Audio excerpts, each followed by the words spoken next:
kita telah dibenarkan, kita memang harus layak berbahagia. Kita diberkati, tetapi bagaimana juga kita harus menjaga kekudusan hidup. Kita harus setia kepada Tuhan.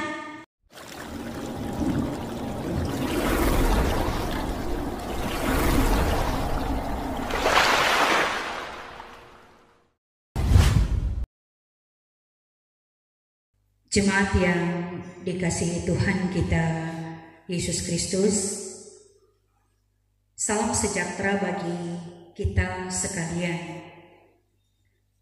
yang saat ini dalam keberkatan Tuhan, karena orang boleh ada di rumah gereja, tanda kita sehat, kita kuat, tapi mungkin juga kita berada dalam kelemahan karena merespon akan kasih Tuhan dalam hidup ini, karena telah menyertai kehidupan masing-masing kita. Apalagi seminggu bukanlah perjalanan juga yang pendek, karena setiap hari tentu ada cerita kehidupan yang sebenarnya setiap kita merasakan akan kehadiran Allah, akan karya Allah, kuasa Allah yang sungguh nyata dalam kehidupan masing-masing kita. Kita disadarkan bahwa kita berjalan, kita berjuang bukan karena kita, tapi tanpa kita sadari, Roh Kudus setiap hari dan setiap saat selalu ada dalam kehidupan ini.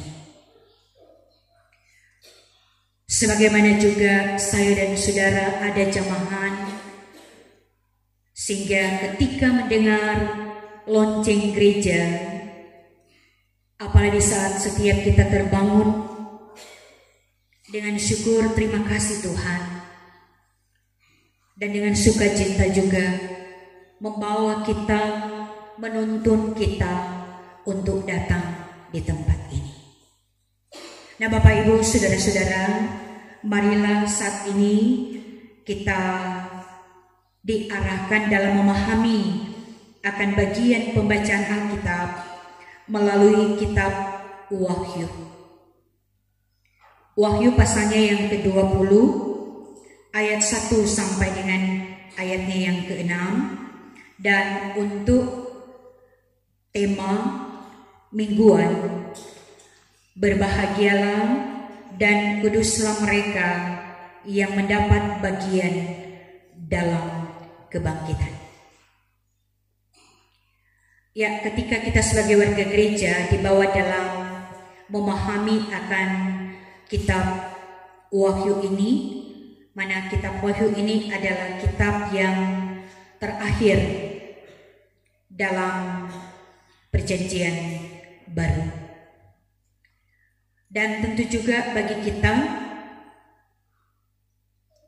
memahami bahwa kitab Wahyu ini ada banyak simbol, ada banyak tanda, ada banyak angka-angka.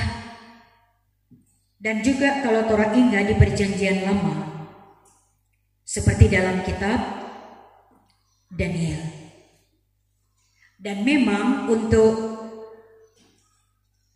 arti daripada kitab Wahyu ini adalah penyingkapan dan penyataan.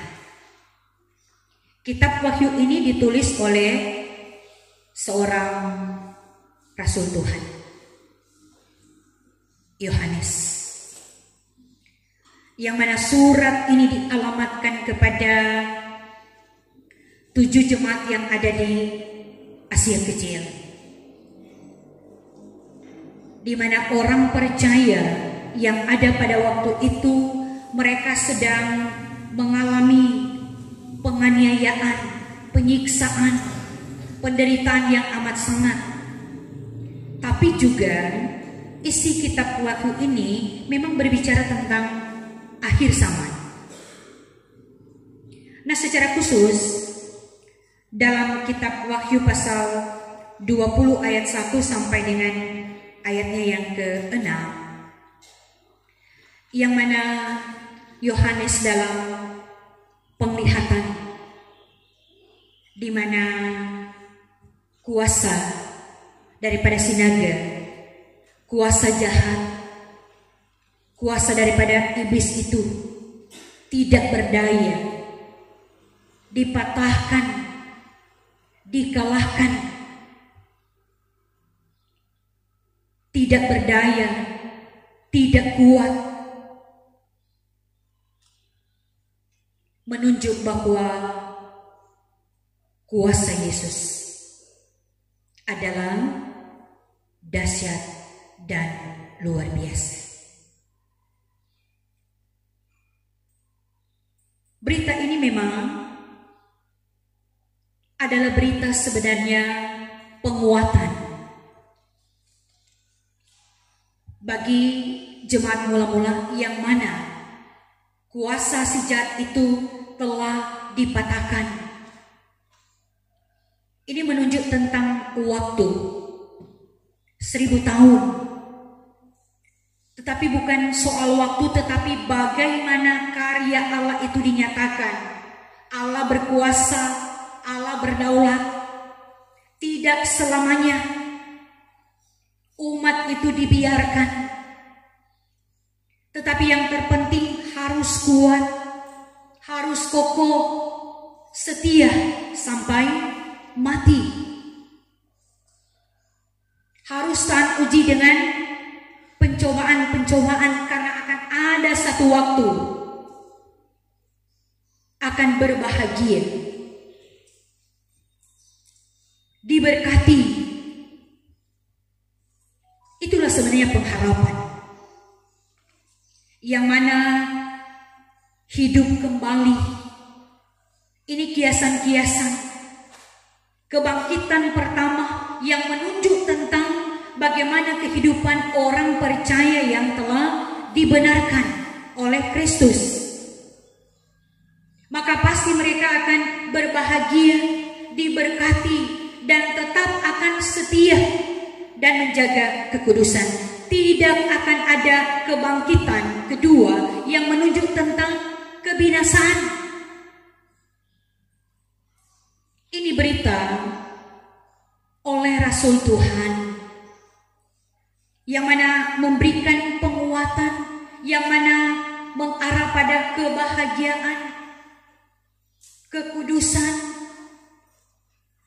yang itu bukan hanya menunjuk tentang harta duniawi, tetapi lebih daripada itu menunjuk pada harta surgawi.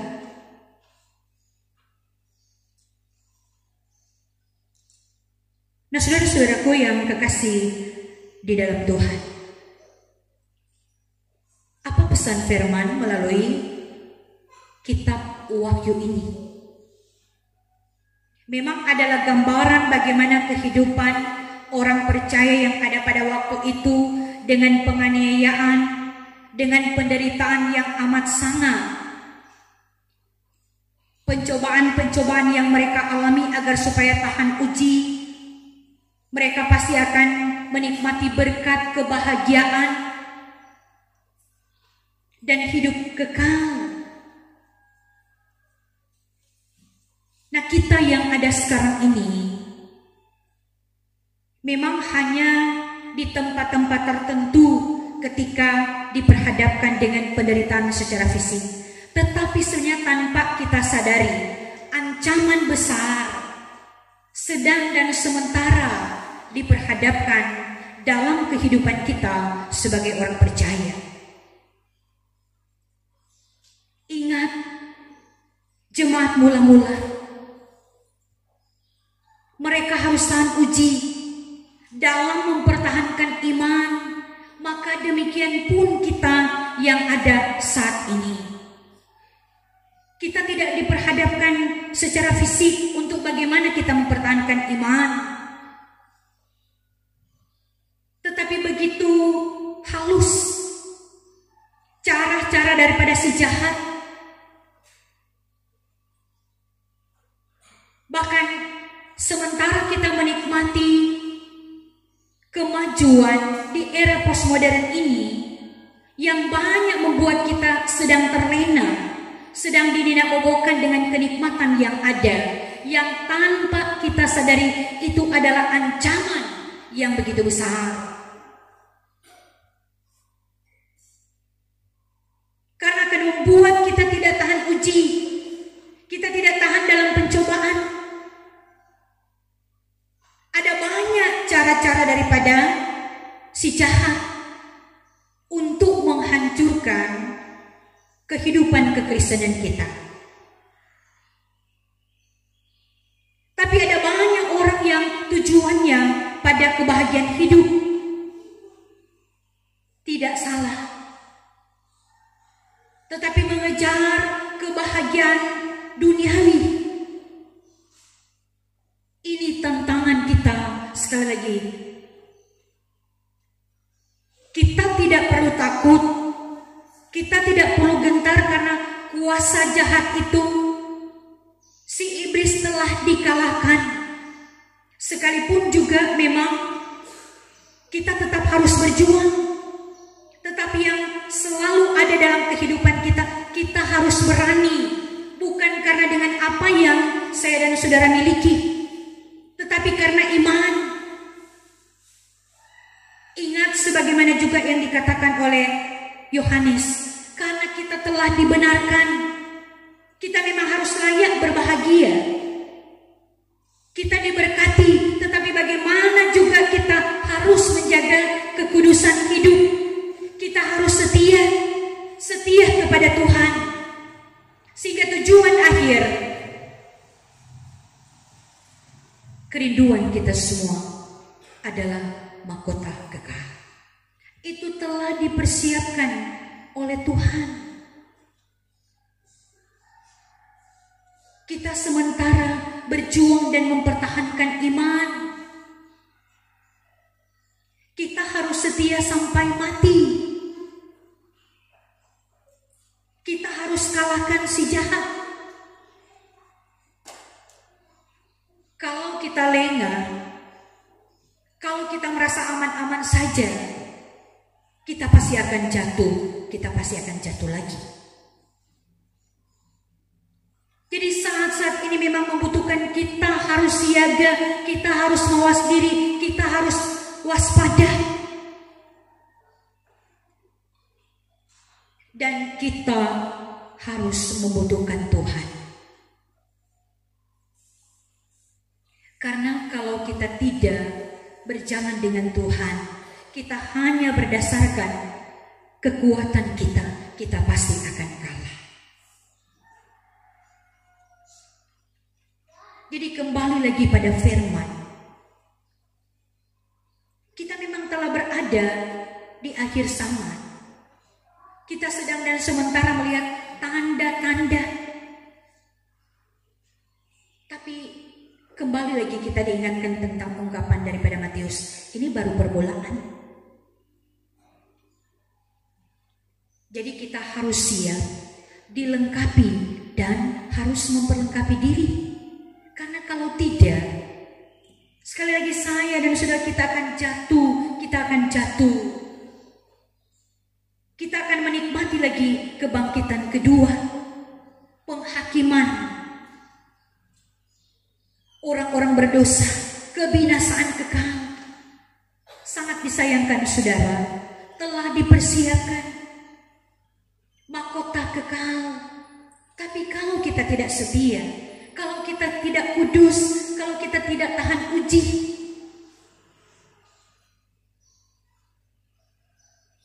jadi saat-saat ini kita memang harus siap. Dan selalu kita harus respon setiap undangan Tuhan.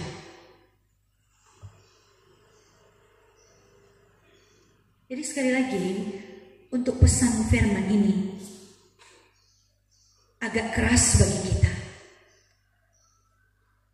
yang mana menempah kita supaya kita jangan lengah. Kita jangan merasa aman-aman saja dengan apa yang kita nikmati, yang sebenarnya sedang mengancam kehidupan keberimanan kita. Kita harus siap secara pribadi, kita harus siap keluarga kita masing-masing. Karena kita tahu modus atau cara daripada si jahat. Dia tidak pernah diam, tidak pernah tertidur, dan sasarannya adalah orang-orang setia. Tapi kalau kita kuat, kita tetap kokoh berdiri. Tetapi kalau kita hanya butuh Tuhan ketika kita perlu, kita akan jatuh.